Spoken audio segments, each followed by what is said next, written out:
On this installment of Creative Cabin Fever, I'm up early, she's up late. I travel to Portland, Oregon in America, where I accidentally got algorithmically screwed and brought from Joe Cardamone New Moon to Laura Palmer's Death Parade on a new moon 2 days before the rebranding of the band and the launch of this incredible body of work, which we're going to talk about, in the weird realm where David Lynch filmed Twin Peaks. And it all makes sense because I was in a lodge at the time. Do you know? Do you know? I was just journeying through music in this lodge that my grandfather owns that I'm discovering. And I was like, okay, you know, I have a new family now, this is great. And I was like, I'm going to go for a music tour and do what I always do and just lose myself to the Sonics. And then your original body of work came on and I was like, this is great. And then 2 days later, that beautiful thing launched and I was in a time machine going, whoa. Wow. Jeez. all the things in the wall. There was trees everywhere. Where you are, there are trees everywhere. Yep. The only escape from the madness is the trees. Wow, that's so cool. So yeah, I imagine being in a place that's incredibly Lynchian by accident would inspire some fantastic creativity. And you have done that video for swimming. My God, is it beautiful? Thank you. Yeah, that's in uh like 30 minutes out of the city is that area. We just drove there and it looks just like that. The video is just the nature out there. And you can swim and there's like a nude beach and all sorts of weird things happen in the woods. It's wild. That is wild. Like, obviously, you're over in America and there's a time difference, but there's also like huge cultural differences and completely different worlds. Like, Yeah. so you guys just had the mask mandate removed, which I found out about through the internet. We've had ours gone for about 3 months now. Literally Wow. at 6 a.m. one morning, our government went, okay, no more restrictions. Like, all of them gone in one day. And it took me about 3 weeks to acclimatize to what was going on because in the realms of the last 2 years, I've mostly been doing live streams and organizing and coordinating and being an artist liaison behind the scenes. And then all of a sudden they were like, free reign, go do stuff. And I was like, you know what? I'm tired. I'm going to rest. Yeah, yeah, that's a lot. Like go out in the world, you're like, I haven't been out in the world. Like I don't really want to go quite yet. Like what is out there? Yeah, it's been we people still wear masks in Portland. It's like I think Portland, Seattle is like still like grocery stores, people still wear masks. But if you get out of the city, like the country, they haven't been wearing them. But there's a big juxtaposition of political ideology in the city and outside of the city. So it's it's been wild living in Portland during this time. Yeah. Wow. And like, what's gig life like? So I saw that you've been doing a few local gigs anyway, and obviously you've been distributing your album on people's doorsteps, which is adorable. And they always come with little love notes and stickers, which I'm all for.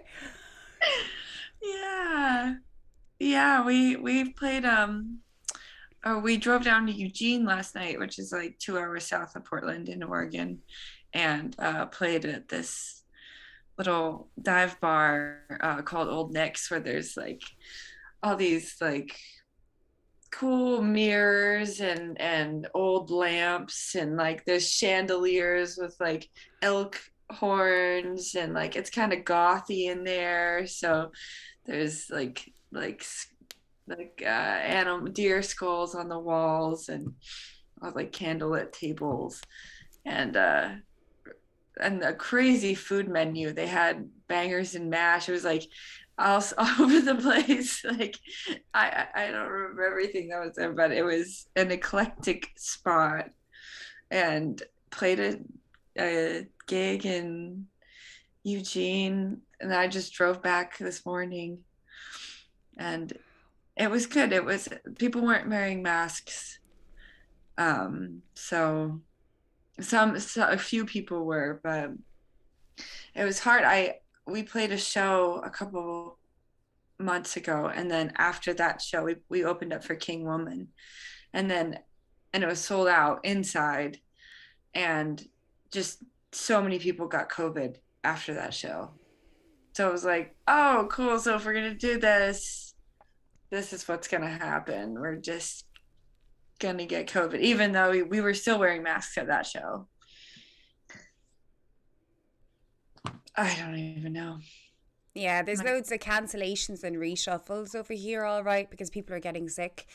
But there's also like weird things in place, like for instance, like in schools, if they get it, they still let them go to the school, so that it's just propagating at a faster rate. But like if you're working, you have to take a certain amount of time off, and then all these different rules for different factions and ideologies and belief systems, and you're just like, right. So I guess we're stuck with this, but at the same time, if it stopped our life for 2 years, how safe are we when we're stuck with this? I know. What is safety now? I don't understand, like, how or what. Yeah. It's been a wild ride. Yeah, and it's like, what have we been doing for these 2 years to just go get COVID? Yeah, I don't know. Yeah, it's a weird one. So this album, was it born in this moment in time, or did it come from before this moment in time, or how did it get to be so beautiful? I feel like it was born, I think a few songs, maybe two, I think Swimming and Thirsty More were born before everything. And then right at the beginning of the pandemic, our drummer that we were playing with stepped away, so we had to get a new drummer. And the new drummer came in and he hit a lot harder. So he was like, everything he was playing was just like a lot louder and like crashing, and he's an old friend of mine. So I was like, all right, like let's go with this. Like, let's write something more in the heavier direction. And so it just kind of all came together. I was in another band that was playing heavier music before the pandemic. So I would already had like my fuzz pedal and all these, these new louder guitar sounds and guitar tones. So I kind of just incorporated them into the new sound with the rebranding.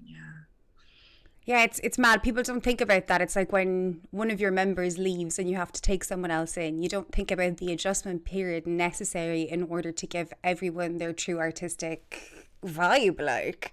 Yeah.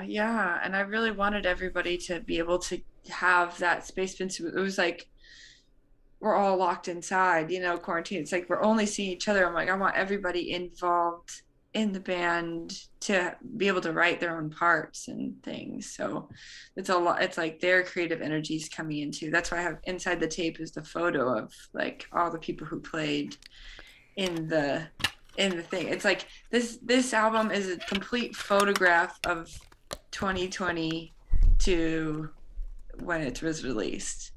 Yeah, so those guys, we all were locked in a room wearing masks, writing an album. Wow. And then I recorded it in that same room, and then was still stuck inside, so I mixed it. Because I was just stuck in the thing, and I was like, what am I gonna do? I guess I'll just make an album and learn how to do it all. Wow, that's so inspirational. Like, that's amazing. It's like, oh, well, nothing's going to falter my creativity. I'm going to learn how to do it myself like the bad bitch I am. I am Laura. I can do anything. Hear me roar.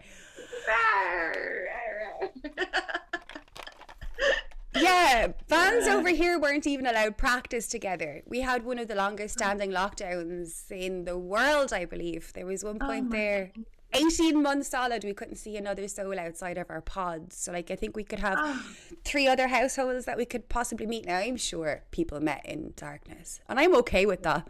There gets a point where connection is so vital to your survival. Like, Absolutely. yeah, so Oh, yeah. The isolation is devastating, like in so many ways, like the mental state. Oh man, but you guys didn't lose as many people as we did. but how could we? There's so many less of us. Like you Yeah. know, it's a tiny island. Like you know, it's a very small space. Yeah. Um, but I think if we were to look into the numbers, my understanding is a lot more people took their own lives than.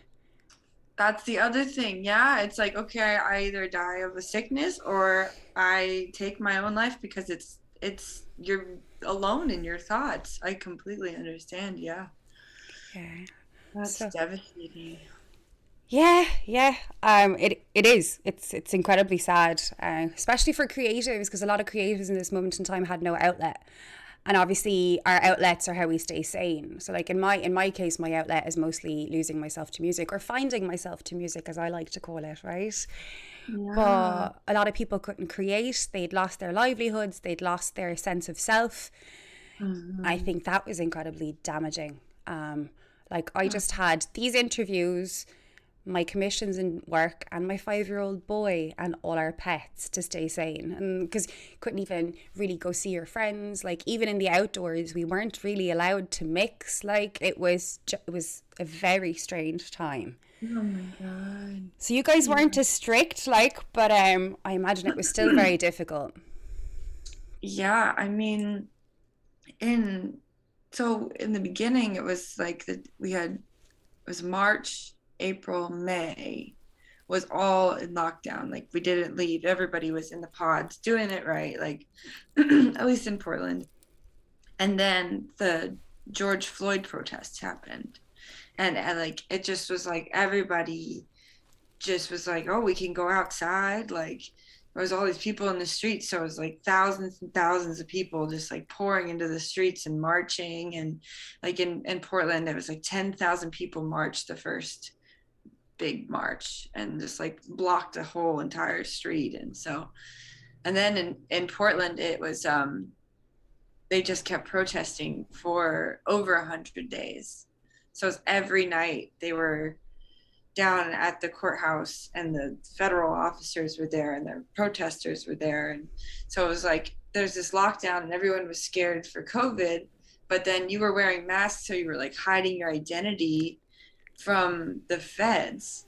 So it was like in my head, I'm like, what are we really? Am I scared of COVID or am I scared of being like going to jail or like being identified as a person who's protesting? So we just wore masks for multiple reasons in that time period. But yeah, so instead of being isolated, it was just like a war, a battle in the streets against these tear gas every night and just they would rubber bullets and fires. Yeah, it was like a war scene in downtown Portland for like 100 days. Yeah, you see, the fact that my kingdom is much smaller is sometimes very like beneficial, you know. There was quite a few very strange occurrences, a few murders, which is unheard of in Ireland, for instance. Yeah. Very incredibly rare. Like, well, definitely a lot rarer than what would occur in your kingdom. Yeah. Um, a few hate crimes as well, like just really unusual stuff. Like in the first lockdown, I think 3 months in, a guy was attacked outside my house with a machete. Oh yeah, that makes sense. Yeah, uh, That's a regular day in Portland, so very unusual where I come from. yeah, wow, that's terrifying if you're not used to that. Nope, really wasn't used to it. So I went to my credit union, which is basically like I don't know, a social bank. Like it's set up by the people for the people, and you could put your money in Yeah, there. And I yeah. cleared it, And I started to build my own garden in my garden after like 17 years of living here. I was like, okay, if I can't leave the house, I'm going to make my garden nice. Yeah. Yeah. You have some sort of something to watch grow in that time period. Wow. So do you have vegetables or just? Well, you see, from that garden, this is so weird, right? And we really should be talking about you, not me, but it's a cool story, so we're going to share it, right? So a few months later, I was feeling better and my interviews were still going great and I was delighted with life, but I was getting a bit stressed because I was doing 3 or 4 interviews a day, which is just, what you do when you're a workaholic of the creative sort. I'm sure you're aware. Mm-hmm. Yeah. Mm-hmm. Yeah. And I saw this announcement on Facebook looking for volunteers for a community garden. And I didn't know anything about this community garden, much like how I didn't know who you were until that weird algorithm glitch, right? And I went down and I started planting trees. And before I knew what was happening, I was the PRO events manager and face of a community garden, which has been written about in 4 dissertations because nobody has ever seen the likes of it. Literally 2 volunteers walked past this abandoned land thing, wrote to the corporation and went, can we have it? 2 days later, the keys were in their hands, and 2 years on, we have a stage, we have an art gallery in there, we've got allotments that are community based, so everyone can actually rent a space if they don't have their own garden. I have my wildflowers, like I meet the mayor down there to do openings and stuff. I give speeches, I organize events, like we do events by candlelight vision. I don't have electricity down there, so I steal it from the chickens in the next field. There you go. That's how you get it done. Literally nothing was stopping me in this moment in time. That's even how the podcast started. I was like, oh crap, they don't have a stage anymore. Let's give them a platform. Like, oh my goodness. That's incredible. That's incredible. Wow. Yeah. Have you been planting things in your moment in time? I just started digging up a garden bed, so I'm going to be planting eventually, but I moved twice during the pandemic, so I didn't have a space to do things. I had a garage area where I messed around on my motorcycle. That's what I did, found my hands on things. What kind of bike do you have? At the time I had bought this old Honda, I think it was like a 79 Honda, like a cafe cruiser, kind of like James from Twin Peaks, like his bike with the big headlight. So I was in there trying to figure out how things worked, and I'm like, what's the carburetor? Like, how do we do this? And so that was like the beginning stages of my pandemic finding things. And now I have a Harley. So I'm working on that, or just riding that. That's I haven't been tinkering with it. I just want to ride it.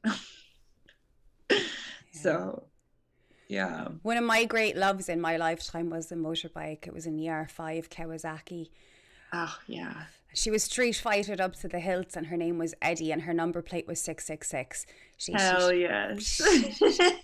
Amazing. She was the love of my life, but we parted ways, and I will find her again and take her back, but that's, Yeah, I feel you.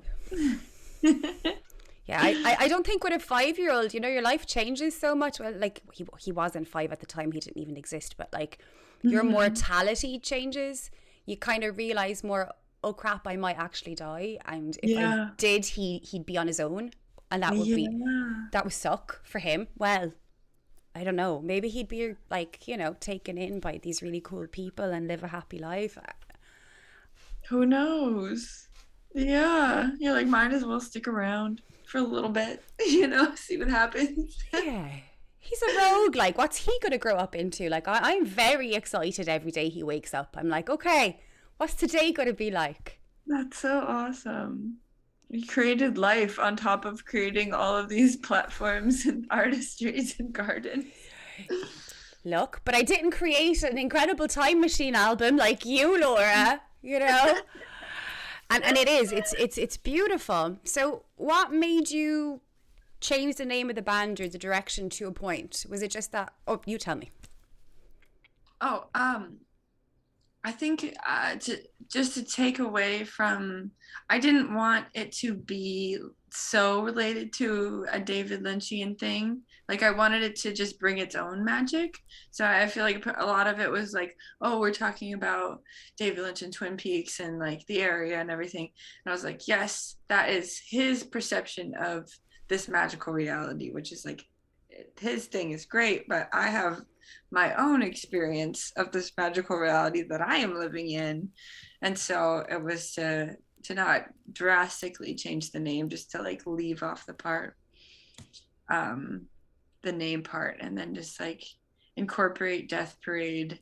And at the time it was when all the protests were going on, so there was these marches of say his name, and it all just was making sense to everything was, and then everybody, you know, like with COVID and everybody passing away, and but there's a celebration of still being alive. So it's like it's not like an end all thing, it's like a celebratory thing. It was like kind of cyclical to have the name Death Parade, you know, to keep it moving, you know, to keep marching and living until it's over.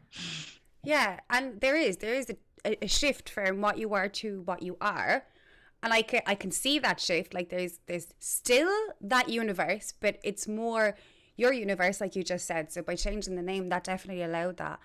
Mind you, a lot of people who heard over here about Laura Palmer's Death Parade before I found out that, you know, you were going to be Death Parade, didn't know anything about Twin Peaks, like, do you know what I mean? Yeah. So like they wouldn't have got like the Black Lodge-esque sounds or vibes. Like I'm sure there are some who would have. Like, I mean, yeah. I religiously rewatch, or I used to rewatch Twin Peaks once a year in a tent I set up in my sitting room with a box of donuts and a thing of coffee. Like, last week I just got weirdly compelled to sit under the stars with my duvet and go to sleep under the moon while listening to David Lynch talking in the rain, smoking cigarettes. Do you know? But like, that's something I haven't been doing. Yeah. David Lynch gives a weather forecast in LA every morning. That blows my mind. Really? Yeah. He does these number predictions as well, where he has this jar with 10 numbers in it, and you have to guess which one he's going to pull out almost daily. That's a fun game. Wow. I just love like the brilliance of just existing, and he can just make things, you know, abnormal, or the normal just so abnormal, or like fitting into the nonsense of existing. But that's it. It like existence is nonsense, and like, yeah, do you know? Even down to the title of your album, right? I was like, whoa, that's powerful, because yeah, of course it's worth it to love, and nobody wants to hurt, but without pain we can't heal, and without healing we can't grow. So without having an open heart and loving others, we're stuck in a loop of hatred. Yeah. Totally. I know, when I wrote it out, it just like came out when I was like, it just made sense of the things I was going through, and I wrote it out on a piece of paper, and I was like, this is a very long title. And I was like, but I was like, it's as intense as I'm feeling, so I'm gonna make it as long as I have these experiences, you know. I just needed to have it like that. I wrote it down. I didn't want to tell my bandmates the name of it. I wrote it on a piece of paper, and then I showed it to them, and I was like, this is the title. They're like, oh, okay. Let's go with that. Let's yeah. You know, the intensity translates through everything, like the death, right? And the juxtaposition between love and hurt. It's just like extremes. It's like how I feel all the time. So yeah, no, it's beautiful, and it even brings us back to like death loss, right? Because ultimately love is loss. Okay, it doesn't really matter whether you lose someone to a broken heart or a miscommunication or death.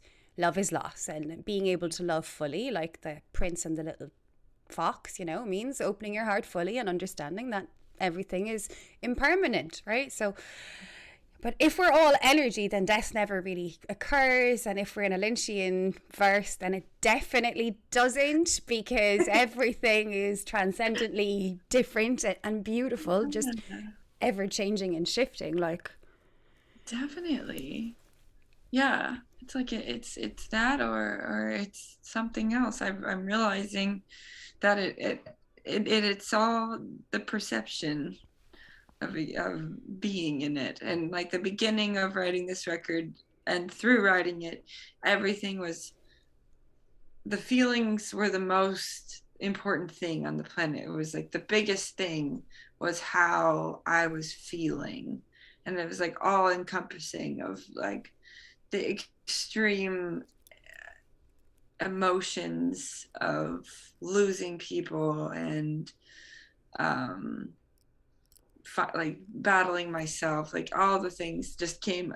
It was just like all of it was intensified with being alone with it in that time period.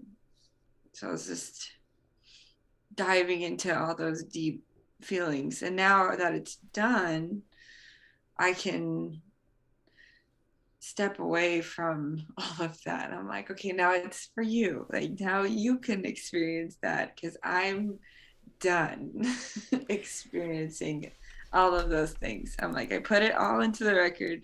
I did it all on my computer. I put it all out, wrapped it all up, tied it in a little bow, and then boop, like now you can have it. And now it's not mine anymore. It was like I had to do that. I had to put all those feelings into that little cassette and then move on. yeah, so okay, how does that feel? That thing that they call a writer's death, when you create a thing, release it to the world, and then it's everybody's, and what you ultimately wanted it to be no longer gets a say because it's everybody's. So like in my mind, artists die once, and that's each time they release something, right? So yeah, multiple times if you're lucky, but they stay alive forever in their creations, right? So artists are lucky bastards because they're always going to be alive when someone's staring at their thing or hearing their thing or reading their words, right? That's awesome. But that writer's death, that thing where someone could completely misunderstand what you tried to create, how does that? Well, for me, that this album was completely for myself. I had to do it for me. I had to do it because I couldn't not, like it was like I had to write the songs. It all came out very naturally because of the emotion it needed to be expressed. It was a photograph in time. Like it was, from the starting of writing it in 2019 to when it came out, or when I finished mixing it in 2021. So it's this photograph in time, unchangeable, as photographs are, unless you edit it for them forever. But it was gonna be what it was. However it is, imperfect, raw, as close to live sounding as possible, like emotional vomit into a thing. And then it's not my problem. So I'm like, thank God, I can just get rid of it. And then it's I don't know. I don't know if it's like, I feel like it's a death, but it's just like a chapter closed. Now it's like the next chapter. And it's interesting performing those songs live after like being with them in isolation and performing them only to the band. It's kind of, I'm like, oh, like these emotions were so last year. Like I am like so moved on I've transcended from this time period. But like they're still a part of me, and that now they're changing form. Like the words mean different things now than they were like originally written to be. So, And they mean something else to every single person who's listened to it. It's so yeah, badass. Like, yeah, I have no control over how anyone can experience what no one will ever know what I experience, and I will never know what someone else is experiencing when they're listening to it. And I think that's the magic of sharing it. Like I feel I remember, like, when I used to just sing to myself and never share my music, someone told me, they're like, that's really unfair of you to do. And I was like, but I'm only doing this for me. And they're like, you should share it. And I'm like, why? Like, I don't want it. I didn't want to for a really long time. And then I just said, fuck it. And now I'm making records by myself because what else are you going to do? Hey, look, I think it's really hard to come from realizing your own magic, right? So like sometimes you're like, oh, nobody else will get it, and then you have to realize, well, it doesn't ultimately matter once I'm being my genuine authentic self. But then there are so many people who need your magic, because we all have our own special magic in this verse, and we all have our own purposes. So yours is quite clearly to make transcendental albums that are time machines that arrived to girls in Ireland when they need it the most, you know. No, but yeah, like it's no, but it's true. Like, so it's amazing that you can cultivate that gift. From a point of view of, it's obviously quite a cathartic album, and it obviously came from a very, very vulnerable place. Now, obviously, those emotions have shifted and changed, but yeah, from a point of view of performing to a crowd, some of your most vulnerable forethoughts, what's that like? I think it was helpful that I didn't perform the songs to anyone other than my three trusted bandmates. Like, we stand in our practice space in a circle, so we all face each other. So I'm just performing to them in the 2 years that we were writing it. So now I'm doing it like I did it last night, and I kind of thought when I was on stage, I was like, oh, I'm like, should I be sharing this with these people? Like, I don't, maybe I went, like, maybe I opened up too much. And then I'm like, how do I remove myself from what I'm doing? And then, and that's what I have to do. All of it has to be like separated. Like, I can't, like, I'll be in it and in the emotional state of what I was experiencing when I'm performing. But then I have to, like, take it and, like, bubble it and, like, this is its own safe world. And even though they're watching me, like, I have a protective shield of, like, they don't get to really experience, they can witness it, but they don't get to, like, interact with my thing. They get to have their own thing. And that's the thing. When I perform live, I want to create this space where people can transcend into their own selves and, like, close their eyes and, like, go into wherever that takes them, like, yeah, like time machine, or a journey of whatever sorts. Is I want to create a space with that when I perform, and that's what I was doing before the pandemic with the first album. So now it's like, now I'm slowly figuring that out, because we've only played like 4 or 5 shows in 2 years or something, which is different than before times. Wow. Yeah, that's really interesting. Like, I used to do stand-up comedy, but outside of that is presenting shows and stuff. And I do have to step into a different form in order to pull it off. Like, but I hadn't really thought about how probably everyone has to do that, not just me. Yeah, for sure. Wow. So let's take you way, way back in a time machine. Do you remember the first song you fell in love? Because I believe that's your gateway drug into the rock and roll music industry. The first time I fell in love with a song. Oh, man, I feel like I grew up only listening to classical. So there was no words. It was just like piano or violin. And so I would just, like, kind of do these journeys in my head. And then I heard pop music when I was in 3rd grade or something. And then I was like, oh, they just say the same chorus, like, over and over again. And that's how you know the words of the song. So I think I was just, like, absorbing it at the time, like when I was younger, of like the classical journey, the story it told, and then pop music was like, this is going to get stuck in your head and you're going to hear it and it's just going to keep playing like an earworm. So My that was like, my son says pop music is an octopus in your brain. It makes you jiggle yeah, your butt.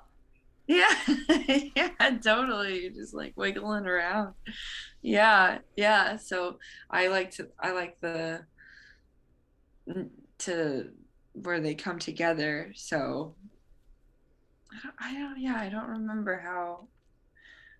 I think I started listening to Zeppelin when I was really young, and then I was like, oh, this is the story and the the pop chorusy earworm octopus guy, in my brain, and so that was the beginnings of things.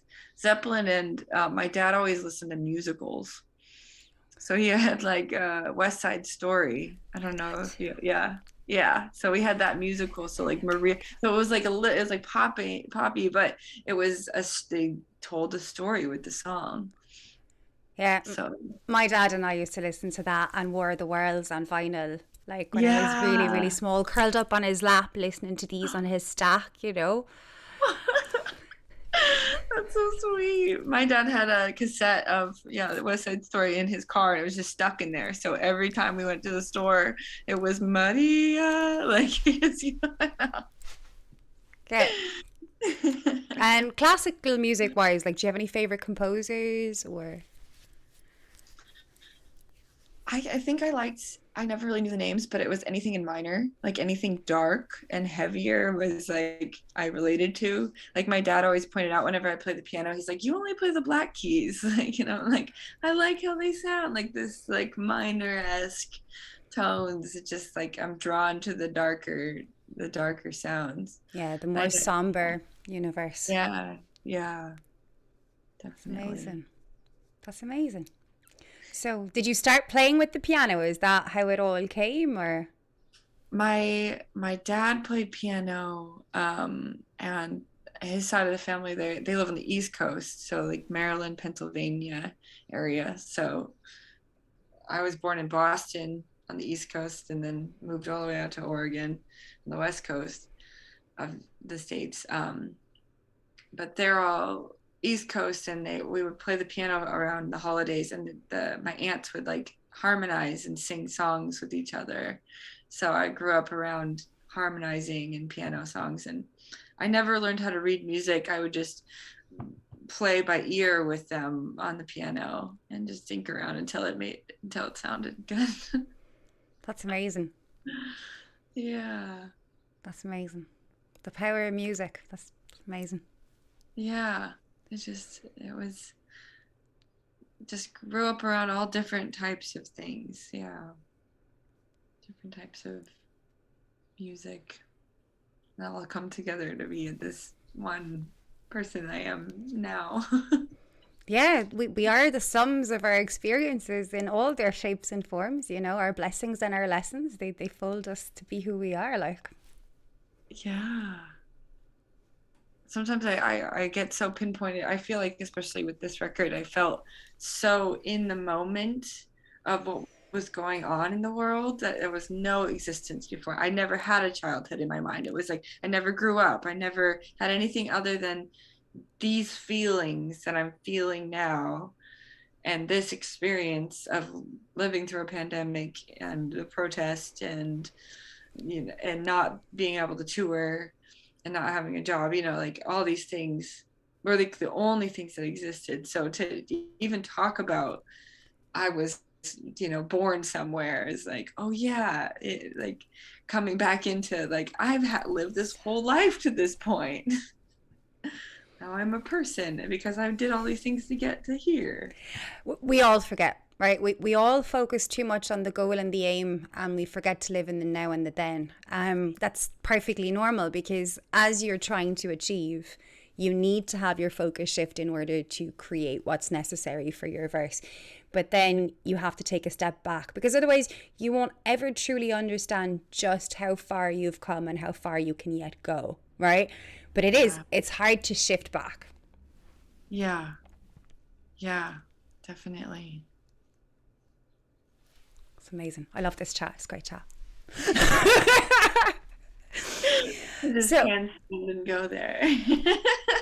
Before I let you go, because I'm aware of how late it is where you are, and I'm incredibly grateful for the opportunity and time for this incredible conversation about creativity. Yeah. I wanted to know, are there any bands in your area that I should be listening out for that I probably haven't heard of yet? And if you could recommend them to me, please.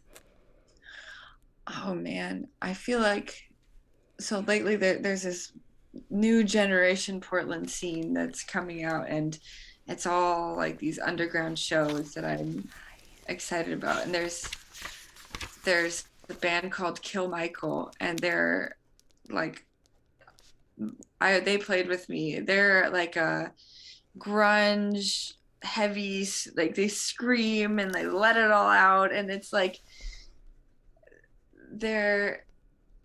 it's their live show that really does it for me, which is, this is like the first thing that comes into my head. But they're about to write a new album, so I'm really excited for their stuff to come out. But that's like, if you're really feeling like, I want to fight the world, like I need to figure this out, kind of transcendent. Yeah, so definitely them. I would check them out. And think of some more. Oh, don't worry about it. They're probably all going to come for you now.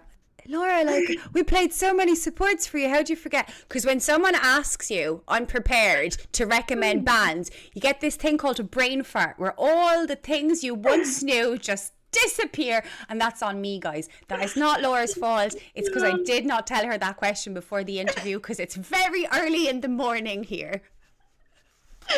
I know. I'm like, where is everybody? Where's all my friends are musicians, and they're all doing the thing, like in their houses. But I'm trying to think of other. There's the band called Phone Voice. They also played with us for our album release, and she just put out an album. And that's more of like just great songwriter, like a poppy indie style, and she also plays every single instrument on that album, and for the record. And yeah, there's a song called Ghost Hands it's got really great key changes and just makes you feel really good and sad at the same time. Cool. I like a dark happy song. Yeah. Me too. And I like a revolutionary sonic. I like that. Those are good recommendations. Those two bands, why I remember them is because they played my album release. And it was the first one. Phone Voice was very quiet and soft and songwriting and intricate guitar. And then Kill Michael plays, and they have stacks, and they're loud, and he's screaming. And normally he's like eating fire on stage because he's Puerto Rican, and like his dad taught him how to do it. And he's playing the conga, and it's just, yeah. So juxtaposition. I love juxtaposition. Emotions from here to here. Yeah, I agree. I love duality, and like that's very, very rich in your work as well. There is like this incredible sweetness, and then there's this somberness, which all makes sense the longer I speak to you. It's So yep. Yeah, it's all the time. It's like, here I am. No, here I am. Bittersweet. Woo! Yep. Yeah. Okay, so the last question is going to be a tough one. I don't think I've ever asked it to anyone before, but is there a question that you always wish someone would ask you, but you never got asked? And would you like me to ask it to you? Oh, wow. I know. I'm testing this one out. It could bomb. Like, I never know when I'm testing these out. I'm just like, phew, inspiration. I guess. Okay, this is maybe like I guess I would want someone to ask how much of it I did myself, and so I could just brag. But that's not even bragging, right? I think this is one of those really misunderstood things in life, right? Being proud of your talents does not mean you are not fairly aware of your downfalls. It just means that you have the awareness necessary to be in a space where you can go, Well, I have self-taught myself how to engineer an entire album in this moment in time, and I can tell you about that because it's something I've done. That is not the same thing as I am full of myself, right? That's true. I like to call that the context, right? Because what I say is what I say, and how you take that is more to do with your mirroring of wounds and things you wish you'd done than it has anything to do with me and who I am.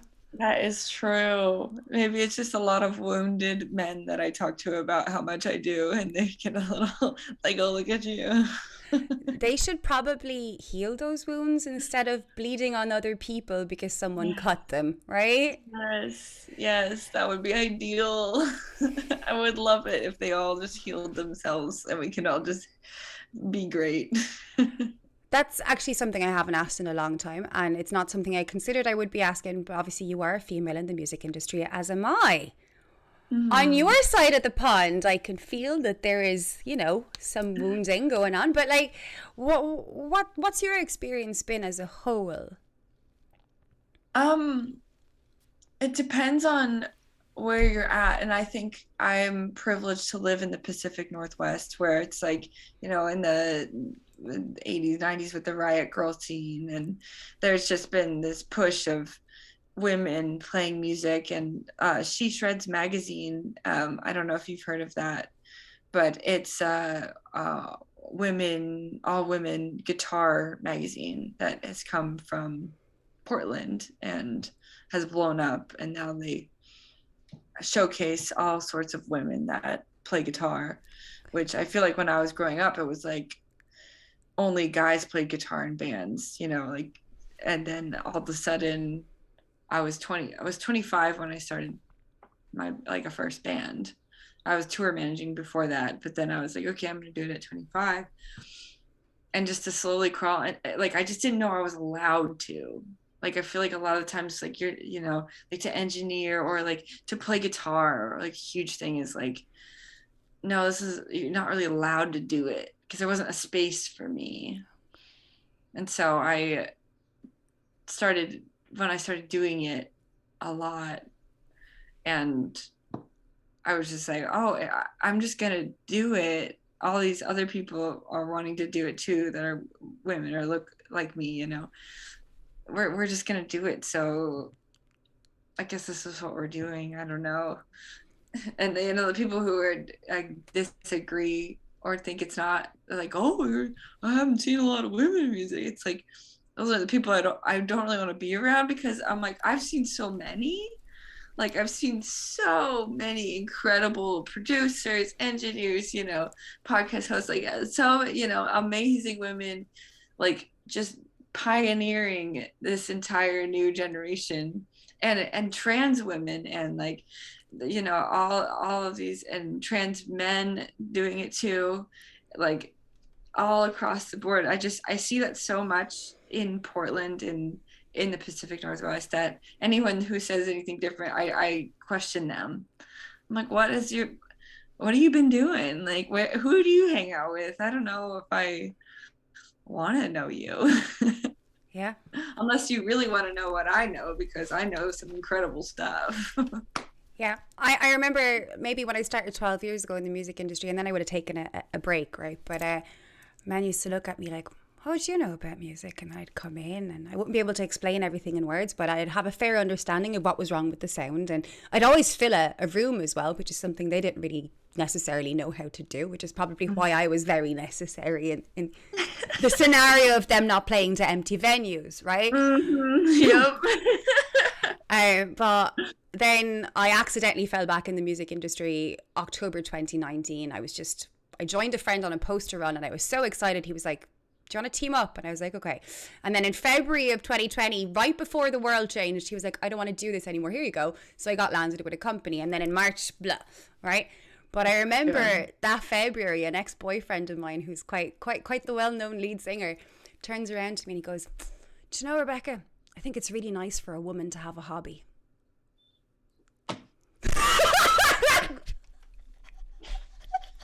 Ex-boyfriend is the hard X on that one.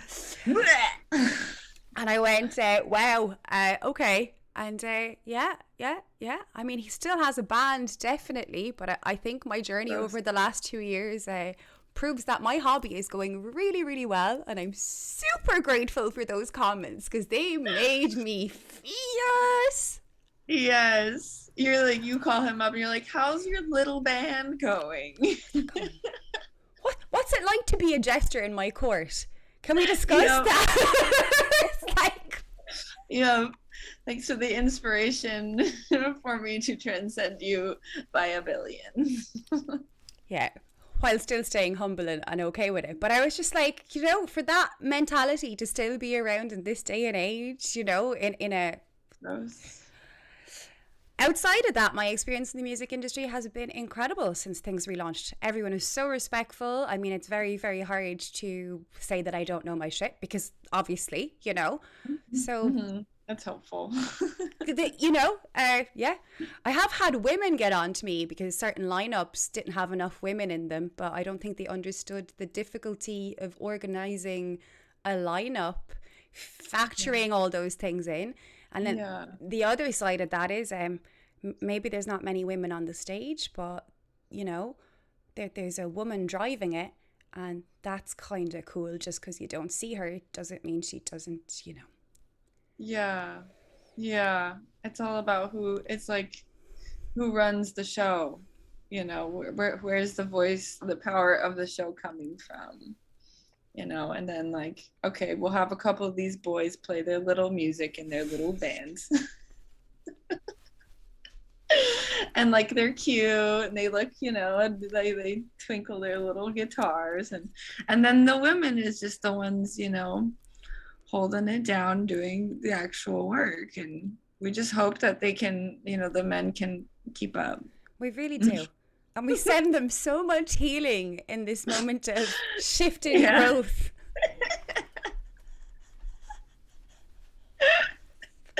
Yeah, but it's a hard shift for them right now. I mean, they're realizing that they have a lot of work to do to, catch up to where they need to be. And, you send and hope, like all the love out there.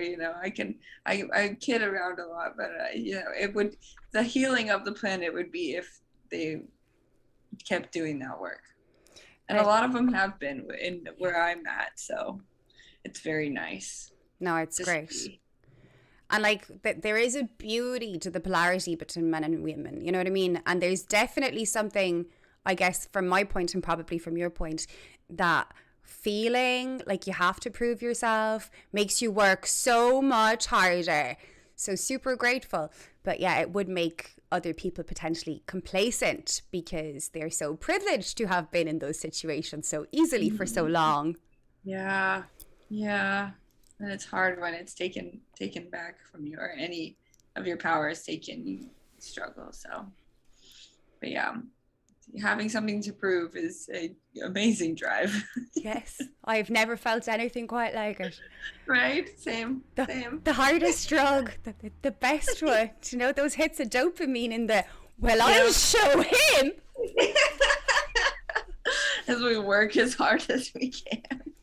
And then I came out the other side of this and I was like, wow, that wound really helped me heal. And then we're back on this lovely little loop of, I'm happy I loved even though it nearly killed me.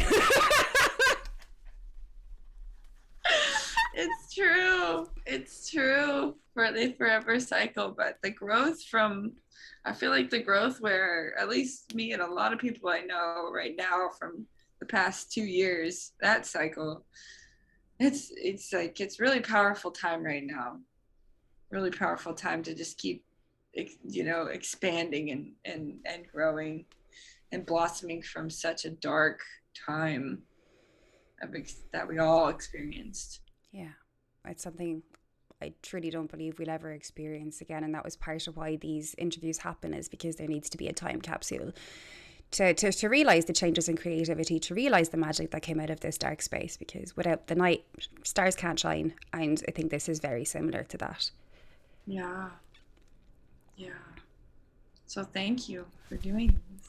Thank you for humoring me. I'm very grateful for this cosmic glitch and conversation. I'm going to stop recording now, Laura. It's been an absolute privilege. Anyone who's watched till the end, which you really should, because we're awesome, go buy this. There's a beautiful vinyl as well, and incredibly beautiful merch. Follow Death Parade, see what Laura and the crew are about to do next. I'm sure she needs a rest, but like, I'm sure there's stuff bubbling underneath the surface, so I'm very excited. Thank you.